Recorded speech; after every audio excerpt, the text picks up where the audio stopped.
ГСП онлайн. Городские новости сейчас.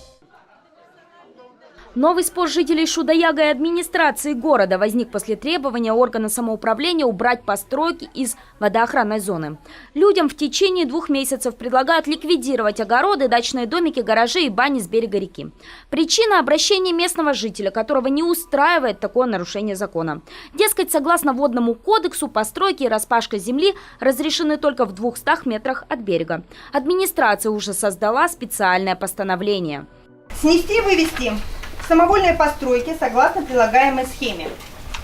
Установить срок для добровольного сноса и вывоза самовольных построек 2 месяца. С 25 июня по 25 августа. Это срок для того, чтобы вы самостоятельно могли либо перенести, либо демонтировать самостоятельно размещенные постройки. Тем, у кого в водоохранной зоне были огороды, можно дождаться урожая. По планам администрации, это будет последняя картошка, выращенная у реки. Хотя есть и исключения из правила повсеместного сноса – это лодочные причалы. Для строительства причала, размещения судоподъемных и судоремонтных сооружений вам необходимо, если вы хотите узаконить это размещение, вам необходимо будет обратиться в Министерство природных ресурсов и охраны окружающей среды Республики Коми. Особые условия для жилых домов, которые построены на земле, выделенной муниципалитетом, то есть законно предоставленной для пользования. Да, это находятся жилые дома, но которые имеют централизованную канализацию, откуда стоки не могут попасть в водный объект. У них там нет.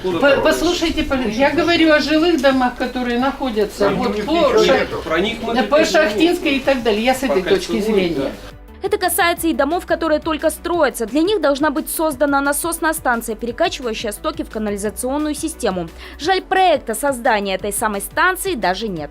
Зато есть балки и бани, которые нужно убрать, дабы федеральный закон был соблюден, а обратившийся активист спал спокойно.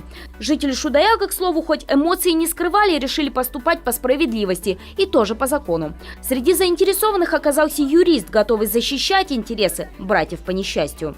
До постройки, построенные до 1 января 1995 года, не являются самовольными, понимаете? И вы не можете снести их своим постановлением. Как бы если вы написали вам обращение, если вы с этим не дадите нам ответ, мы будем обращаться в суд.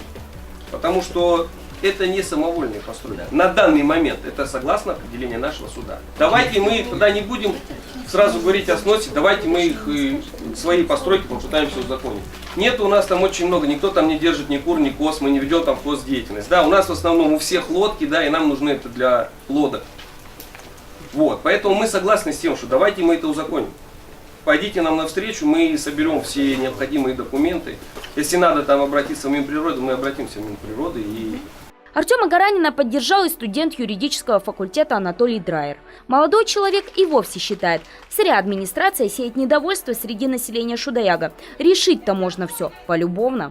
В Земельном кодексе, в частности, статья 39.14 Земельного кодекса, она говорит о том, что муниципалитет может предоставить земли собственникам, земли населению, гражданам в собственность. То есть, о чем это говорит? О том, что конфликт может быть решен мирно. Граждане могут обратиться либо в муниципалитет, либо, как вы сказали, в случае лодочных станций, в Минприроды, за тем, чтобы вы предоставили эти земли в собственность. После чего, в судебном порядке, самовольные постройки было бы признано право собственности на самовольные постройки.